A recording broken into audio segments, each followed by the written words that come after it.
Welcome friends. आज के chapter में हम सीखेंगे लेआउट के बारे में। एक टेबल पहले से मैंने क्रिएट कर रखा है।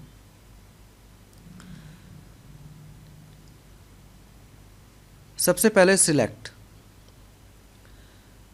आप किस सेल के अंदर, पहले ये देख लेते हैं। हम हैं यहाँ इस सेल के अंदर। व्यू थोड़ा सा जूम कर लेते हैं 200, then okay. Layout, select cell, आप जिस सेल के अंदर है वो सेल सिलेक्ट हो जाएगा। आप इस सेल में हैं, सिलेक्ट सेल, देखिए वो सेल सिलेक्ट हो चुका है।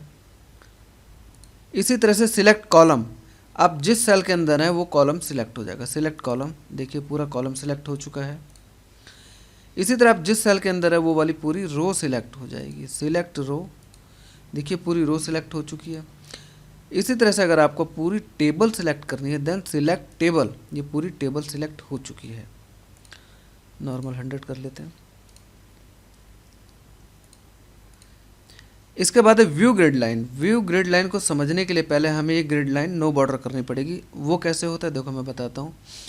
टेबल आप सिलेक्ट कर लीजिए, टेबल डिज़ाइन में आइए, बॉर्डर में आके आप यहाँ से नो बॉर्डर कर दीजिए। अब यहाँ टेबल बनी तो पड़ी है लेकिन उसके बॉर्डर शो नहीं हो रहे, उसकी ग्रिड्स लाइन शो नहीं हो रही, जिससे हमें नहीं पता चला, खाली कंटेंट शो हो रहे हैं।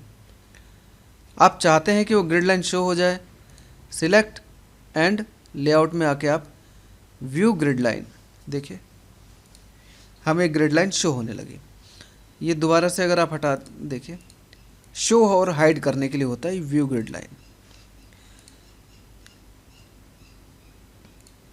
आप टेबल डिज़ाइन में जा कर के ऑल बॉर्डर, सॉरी ये सिलेक्ट कर लीजिए।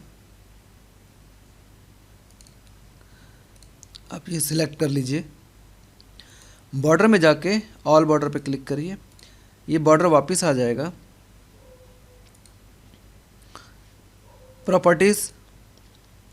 प्रॉपर्टीज़ में हम टेबल की प्रॉपर्टीज़ में कॉलम विड्थ, इसके अलाइनमेंट, टेक्स्ट के अलाइनमेंट, ये चीज़ें हम जैसे कि टेबल की प्रॉपर्टीज़ को हम मॉडिफाई कर सकते हैं, रो और कॉलम की प्रॉपर्टी को मॉडिफाई कर सकते हैं, सेल टेक्स्ट को मॉडिफाई कर सकते हैं, अलाइन कर सकते हैं।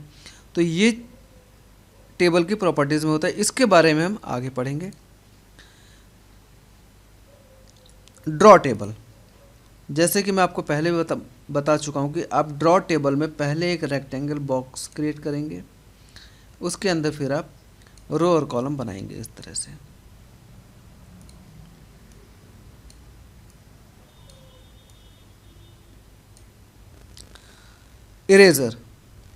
इरेज़र में ये जो भी हमें इरेज करना है, नहीं रखना है, हम उसको इरेज कर सकते हैं। देखिए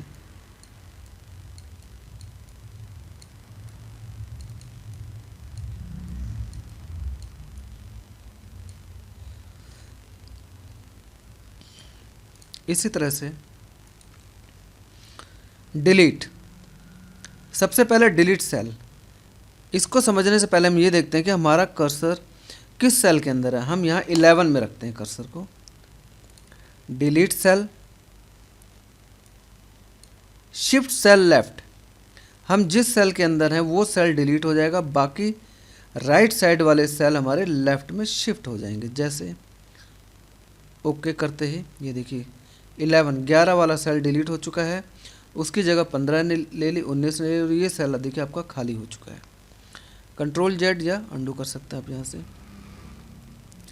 डिलीट सेल अप, ये सेल डिलीट हो जाएगा और ये नीचे वाला सेल ऊपर आ जाएगा। देखिए 11 डिलीट एंड देन 12 जो है ऊपर वाले सेल में आ चुका है।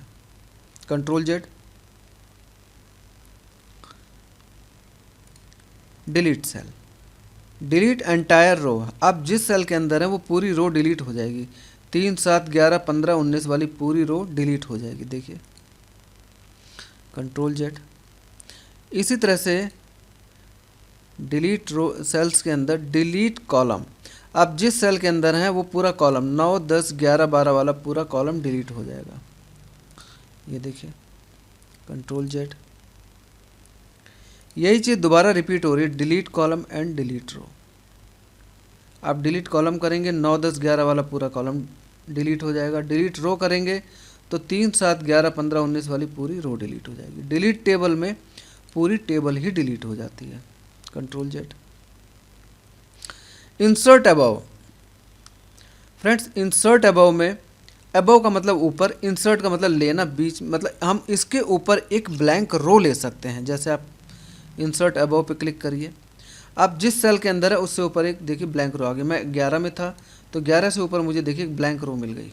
कंट्रोल जेड करिए।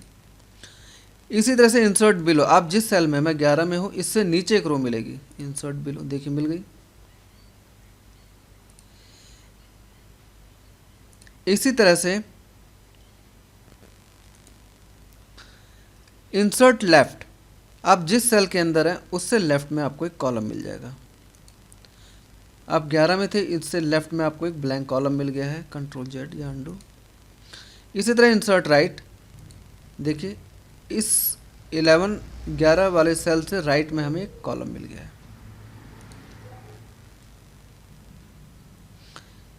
मर्ज सेल, आप सेल्स को मर्ज कर सकते हैं, लेकिन उसके लिए आपको कुछ सेल सिलेक्ट करने पड़ेंगे। जैसे आप सिंगल सेल पे रह के मर्ज का ऑप्शन नहीं चला सकते, इसके लिए आपको एक से ज़्यादा सेल सिलेक्ट करने हैं, कम से कम 2 सेल। मैंने ये 6 सेल सिलेक्ट किए, ये मर्ज का ऑप्शन एक्टिव हो गया। मर्ज, देखिए ये सारे सेल मिलके एक सेल बन गए। अब इसी के अंदर आप split cell, number of column कितने रखना चाहते हैं? हम नंबर ऑफ कॉलम 3 रखना चाहते हैं। नंबर ऑफ रो कितना रखना चाहते हैं? नंबर रो हम 2 रखना चाहते हैं। देन ओके, ये देखिए 1, 2, 3 कॉलम और 2 रो ऑटोमेटिक बन चुकी हैं।